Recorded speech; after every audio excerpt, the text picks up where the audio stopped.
I am Devpriya, your host, and you are watching The Finance Sunday. अगर आपने इस हफ्ते अपना पोर्टफोलियो चेक किया तो आपको लग रहा होगा कि मार्केट्स एक बहुत ही रोलर कोस्टर राइड से चले रहे हैं, जहां एक दिन आईटी सेक्टर 4% ऊपर जाता है तो अगले ही दिन वो 5% नीचे गिर जाता है। और निफ्टी अपने इंडेक्स की बात करें, दैट्स रेंज बाउंड, लाइक बहुत एक टाइट सी रेंज में फंसा हुआ है। बट बिहाइंड द केओस कुछ ऐसा हुआ है जो सीधे आपकी जेब पर असर डालने वाला है, क्योंकि जब आरबीआई अपनी पॉलिसी लाता है और गवर्नमेंट चुपके से एक ऑर्डिनेंस पास करती है जो ग्लोबल इन्वेस्टर्स के लिए इंडेक्स एक टैक्स हेवन बना सकता है, तो समझ लीजिए गेम बदलने वाला है। अगर आप इक्विटी इन्वेस्टर हो, म्यूचुअल फंड होल्डर हो या सिर्फ अपने सेविंग्स को प्रोटेक्ट करना चाहते हो, तो इस हफ्ते की जियोपॉलिटिक्स, क्रूड ऑयल की फाइट और आरबीआई के नए रूल्स आपके हर फाइनेंशियल डिसीजन को इम्पैक्ट करने वाले हैं। In this today show we are going to cut through the noise and आपको इस पूरे हफ्ते की आपको एक ही एपिसोड में सारी न्यूज़ कवर कर देंगे, ऑफ कोर्स मेजर वाली।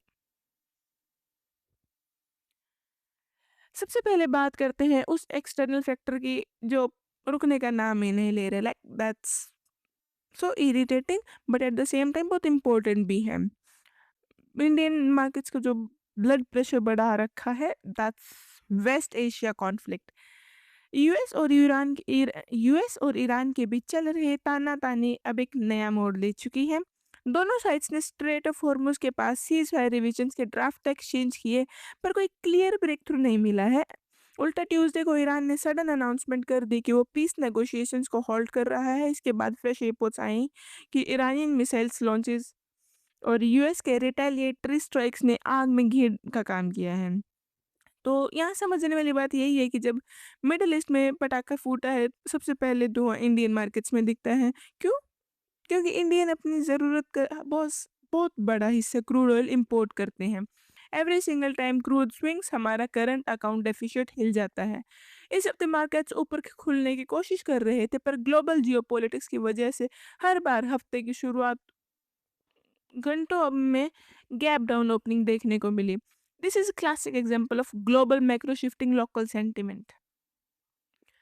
अब बात करते हैं हमारे घर की, यानी इंडियन इकोनॉमिक एनवायरनमेंट की। एक तरफ दुनिया रो रही है और दूसरी तरफ इंडिया के मैक्रो नंबर्स इतने सॉलिड हैं कि बहुत अच्छा लग रहा है। Look at the score, let me tell you. Financial financial year 2026 में जो जीडीपी ग्रोथ है, इंडिया की जो इकोनॉमी है 7.7% की ग्रोथ रेट रजिस्टर की है। जो फाइनेंशियल ईयर 25 था, उसमें 7.1% थी और उससे काफ़ी बेहतर किया है हमने इसमें। हमारे जो क्वार्टर फोर के नंबर्स हैं अकेले 7.8% पर हैं। This is massive. जो मैन्युफैक्चरिंग एंड सर्विसेज पीएमआई की बात करें, तो मई का जो मैन्युफैक्चरिंग पीएमआई था वो 3 मंथ्स हाई 55 पर आया, और सर्विसेज पीएमआई तो बूम कर रहा है, दैट्स अबाउट एट 60, जो नवंबर के बाद का हाईएस्ट है। पीएमआई यानी परचेजिंग मैनेजर इंडेक्स, ये एक सर्वे होता है जो कंपनीज के बड़े मैनेजर से पूछा जाता है कि बिजनेस बढ़ रहा है या घट रहा है। अगर पीएमआई 50 से ऊपर है, इसका मतलब सेक्टर एक्सपेंड हो रहा है। इंडिया के दोनों मैन्युफैक्चरिंग एंड सर्विसिंग पीएमआई 55 और 59.8 समथिंग के आसपास चल रहे हैं। इसका मतलब ग्राउंड लेवल पर बिजनेसेस बहुत स्ट्रॉन्ग हो रहे हैं। अगर इकोनॉमी इतनी अच्छी है, तो मतलब लाइक एक बहुत लॉजिकल क्वेश्चन आएगा कि अगर इकोनॉमी इतनी अच्छी है तो निफ्टी ऊपर क्यों नहीं जा रहा है, लाइक इट शुड बूम। देखते हैं निफ्टी का, like let's look at what happened to Nifty this week. Nifty पूरे हफ्ते एक बहुत ही नैरो और चौपी रेंज में ट्रेड करता रहा। मंडे को 165 पॉइंट्स गिरा, ट्यूसडे को 100 पॉइंट्स गेन किए, वेडनेसडे को 77 पॉइंट्स गिरा, थर्सडे को 10 पॉइंट्स गेन करे, फ्राइडे को 49 पॉइंट्स गिरा। But that was not all. जो मंडे को चेंज आया था, that was because of gap up हुआ था।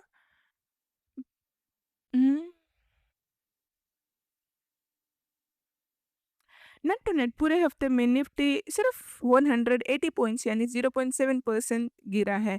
हर सिंगल सेशन का पैटर्न नोटिस कीजिए, गैप डाउन ओपनिंग और उसके बाद डोमेस्टिक बायर्स को मार्केट का ऊपर खींचना। ये दिखाता है कि ग्लोबल डर अपनी जगह है, पर इंडियन रिटेल और इंस्टीट्यूशनल सपोर्ट बहुत स्ट्रॉन्ग दिख रहा है। इसके बाद हफ्ते सेक्टर्स में जो उथल-पुथल हो हुई है, उसको समझना बहुत ज़रूरी है अगर आप सेक्टर रोटेशन पकड़ना चाहते हो तो। ट्यूसडे को आईटी सेक्टर 4% से ज़्यादा रैली करता है बिकॉज़ ग्लोबल सॉफ्टवेयर कंपनी से एआई ड्रिवन डिमांड की कमेंट्री अच्छी आई थी। एंटरप्राइज डिमांड बढ़ रही थी, बट गेस व्हाट, वेडनेसडे को ट्रेडर्स ने अपना सारा मुनाफा वसूल किया और वही आईटी सेक्टर 5% से ज़्यादा क्रैश कर गया। ये कोई फंडामेंटल बदलाव नहीं था, बल्कि नैरेटिव ड्रिवन ट्रेडर्स का पैनिक और ग्रीड था। शॉर्ट टर्म ट्रेडर्स यानी फंसे होंगे, पर लॉन्ग टर्म वैल्यूएशन अभी भी अट्रैक्टिव जोन में है। सेकंड, कैपिटल मार्केट्स की बात करें, उस पे आरबीआई का पंच लगा।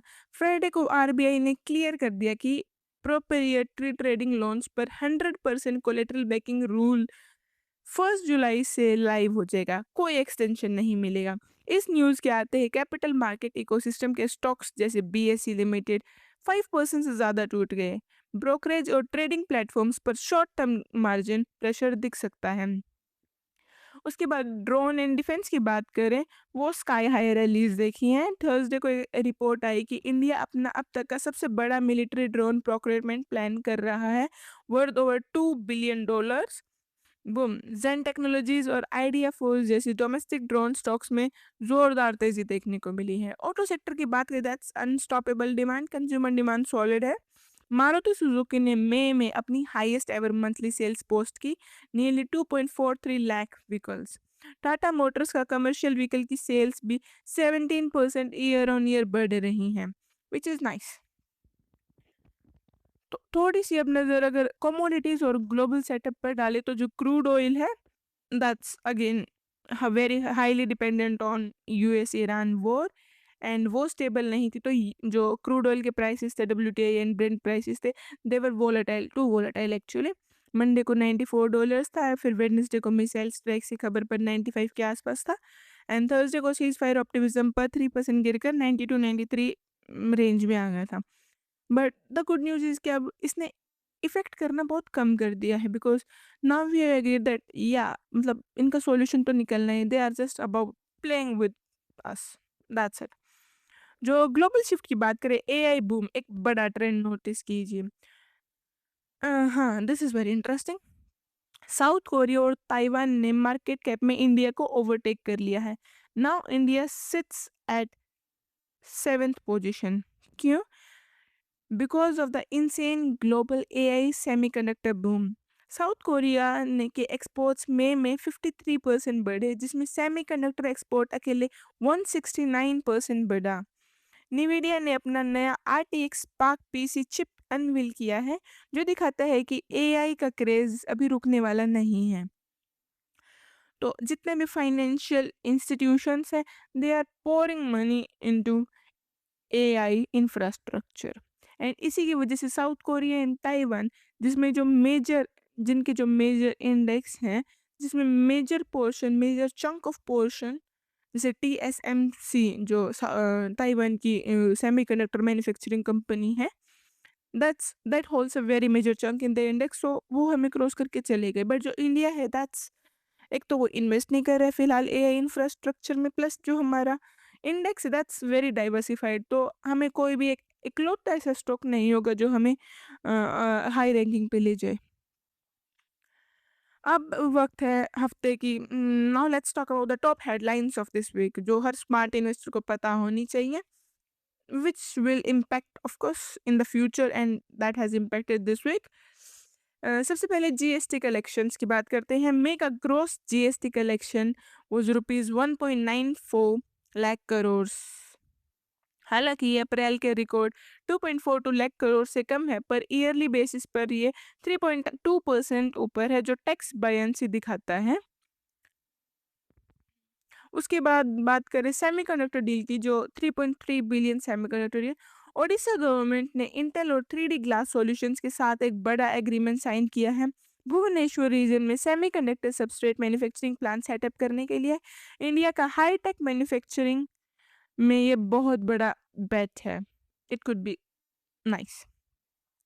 जेई एंटरटेनमेंट की फीफा जैकपॉट की बात करें, जेई जी जी जी के शेयर्स में तेजी आई क्योंकि उन्होंने फीफा के साथ पार्टनरशिप सिक्योर की है to broadcast 39 major football events in India including the FIFA world cup 2026 and 2030।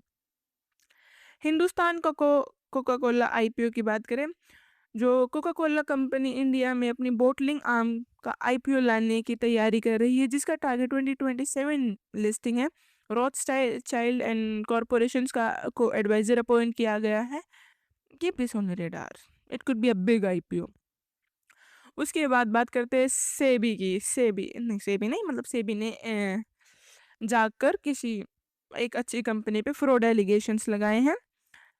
या you know it, of course बहुत पॉपुलर थी इस हफ्ते की बहुत अच्छी न्यूज़ थी। सेबी ने प्रमोटर राजेश मेहता को सिक्योरिटीज मार्केट से बाहर कर दिया है। एलिगेशंस हैं कि कंपनी ने फाइनेंशियल ईयर 2021 से फाइनेंशियल ईयर 2025 के बीच नियरली 15 लाख करोड़ की रिवेन्यूज मिस प्रेजेंट की हैं। तो स्टॉक्स फिर क्या था, hit lower circuit, that's it. But मतलब सेबी को अभी कैसे याद आ रहा है, वाई कुडंट 2021 से 2025 की अभी कैसे बातें आ रही है, मतलब इससे पहले SEBI was not good, I don't know, whatever. उसकी बात करते हैं फिजिक्स वाला की बात। There shares surge 15%। पीडब्ल्यू ने अपना स्टूडेंट लर्निंग मॉडल रीवैम्प किया है। अब वो डायरेक्ट लेंडिंग की जगह रेगुलेटेड एनबीएफसी के साथ पार्टनर कर रहे हैं फाइनेंसिंग के लिए, जिससे उनका कैपिटल रिस्क कम हो गया है। तो दे स्टॉक सर्ज 15%। उसके बाद बात करते हैं एल&टी मेगा तमिलनाडु एमओयू। जो एल&टी है उसने तमिलनाडु गवर्नमेंट के साथ 18,000 करोड़ के एग्रीमेंट साइन किए हैं डाटा सेंटर्स, इलेक्ट्रॉनिक मैन्युफैक्चरिंग और शिपयार्ड एक्सपेंशन के लिए। 8,000 से ज़्यादा जॉब्स जनरेट होंगी। उसके बाद नेक्स्ट न्यूज़ की बात करते हैं, that is about ATF price stabilisation fund. जो मिडल ईस्ट क्राइसिस के चलते एविएशन फ्यूल के दाम ना बढ़े, इसलिए यूनियन कैबिनेट ने 10,000 करोड़ का स्टेबलाइजेशन फंड अप्रूव किया है इंडियन एयरलाइंस को प्रोटेक्ट करने के लिए। उसके बाद यूएस टैरिफ थ्रेट, जो यूएस ट्रेड रिप्रेजेंटेटिव यूएसटीआर ने फोर्स लेबर कंसर्न्स के चलते ज़्यादातर इंडियन गुड्स पर 12.5% टैरिफ प्रपोज किए हैं। फिलहाल इंडिया इस पर बायलैटरल डिस्कशन कर रहा है। Let's see what happens. Next news आती है Berkshire Hathaway's big under new CEO Greg Abel, Warren Buffett की कंपनी ने US home builder Taylor Morrison को $6.8 बिलियन में एक्वायर करने की डील की है। एबल के अंडर ये पहला मेगा $1 बिलियन डील है। Now let's talk about the most significant event of the week, जो आप कब से वेट कर रहे थे and that can change the entire game of this week. Friday को on the 5th of June दो बड़े धमाके एक साथ हुए थे। पहला, आरबीआई ने इंटरेस्ट रेट्स रेपो रेट्स को अनचेंज रखा एट 5.25%। आरबीआई ने साफ कहा है कि फ्यूल प्राइसेस, इन्फ्लेशन रिस्क और वोलेटाइल रुपये के चलते वो अभी स्टैंड को न्यूट्रल ही रखेंगे। इक्विटीज को ये थोड़ा बोरिंग लगा और मार्केट्स नीचे गिर गए, but there was something else that happened this week and that's going to be a game changer। Government ने एक ऑर्डिनेंस पास किया है जिसने फॉरेन इंस्टीट्यूशनल इन्वेस्टर्स एफआईआई को गवर्नमेंट सिक्योरिटीज जी6 पर लगने वाले इंटरेस्ट इनकम और कैपिटल गेन टैक्स से कम्प्लीटली एग्जेम्प्ट कर दिया है। पहले इस पर 12.5% एलटीसीजी और 20% विद होल्डिंग टैक्स लगता था, बट अब ज़ीरो हो गया है। एंड इसका significance like how is the structural master stroke, जो आप सोचोगे, जो इंडिया है उसका जो सोवरेन बॉन्ड मार्केट है वो अब ग्लोबल इंडेक्सेस जैसे जीपी मॉर्गन, जीबीआई, ईएम इनमें इंक्लूड हो रहा है। जो टैक्स फ्री रिटर्न्स होने से अब दुनिया बाहर का ट्रिलियंस ऑफ डॉलर का पैसिव फंड इंडिया के सरकारी बॉन्ड्स में खिंचा चला आएगा। इस न्यूज़ के आते ही करेंसी मार्केट्स में तहलका मच गया था। इंडियन रुपी एक ही दिन में 81 पैसे मजबूत हो गया। 81 पैसे से देखने में बहुत छोटा लगता है, बट वी नो हर एक पैसा बहुत इंपॉर्टेंट है। And it hit 94.93 per dollar, that's pretty nice। And ये पिछले कई हफ्तों की सबसे बड़ी सिंगल डे गेन रही थी। इक्विटी मार्केट्स को नेगेटिव रिएक्शन देखकर मतलब कंफ्यूज मत होना, इक्विटीज क्रोड और एशिया वाइड टेक सेलिंग से परेशान था, पर बॉन्ड और करेंसी मार्केट बटे रहे हैं कि इंडिया का मैक्रो पोजीशन आने वाले सालों में सुपर स्ट्रांग हो सकता है, क्योंकि गवर्नमेंट का कॉस्ट ऑफ कैपिटल अब कम हो जाएगा। हाँ, दैट्स इट। ये यहाँ से आगे क्या मतलब, what do you expect for the next week and the long term goals? अगले हफ्ते मार्केट्स में हम क्या और लाइक अगले हफ्ते मार्केट्स में क्या स्ट्रेटेजी रखनी चाहिए? सबसे पहले वही classic, watch the crude oil line. बहुत वोलेटाइल है, उनका पता भी नहीं है कि वो डील साइन करने वाले हैं नहीं करने वाले, क्या पता कौन किस पे मिसाइल मार दे। So watch the crude oil line, जो इतने दिनों से बोल ही रहे हैं। जब तक वेस्ट एशिया में ठंड नहीं हो जाती है, तब तक निफ्टी ऊपर लेवल्स पर रेजिस्टेंस फेस करेगा। डेरिवेटिव डाटा के हिसाब से 23,600 से 23,700 एक बड़ी सब रेजिस्टेंस जोन बनी हुई है। उसके बाद निफ्टी के नीचे के लेवल्स पर बहुत स्ट्रॉन्ग रेजिलियंस भी दिख रही है। 23,100 और 23,200 का लेवल एक बेहतरीन पोजिशनल सपोर्ट जोन बन रखा है। जब भी मार्केट इस जोन में आए हैं, अच्छी क्वालिटी मैक्रो स्टॉक्स को एक्यूमुलेट करने का मौका मत छोड़िएगा। करेंसी मार्केट में जो रुपये की तेजी आई है वो दिखाती है कि डॉलर इन्फ्लोज बढ़ने वाले हैं। इसका फायदा आने वाले हफ्तों में बैंकिंग और लार्ज कैप स्टॉक्स को मिल सकता है, जो कि पिछले समय से ठंडे हैं, लगता है फॉलिंग बेचारे। So what's the conclusion? Market short term में चॉपी हो सकते हैं, पर 7.7% जीडीपी, सॉलिड टैक्स कलेक्शंस और ग्लोबल बॉन्ड फ्रेंडली पॉलिसीज के साथ इंडिया एक लॉन्ग टर्म स्ट्रक्चरल स्टोरी बिल्कुल इंटैक्ट रखी हुई है। पैनिक में आकर बेचने की जगह डिप पर बाय करने के ट्राई करें। That's it for this episode. Thank you guys so much for watching. And आपको क्या लगता है, क्या निफ्टी अगले हफ्ते किस मार्क को क्रॉस कर पाएगा? Like can it cross the resistance which it is facing right now? नीचे कमेंट्स में ज़रूर बताएं। अगर वीडियो अच्छी लगी हो तो लाइक का बटन दबाएं, चैनल को सब्सक्राइब कीजिए और अपने दोस्तों के साथ शेयर कीजिए। मिलते हैं अगले हफ्ते, तब तक के लिए keep investing, keep planning. Thank you.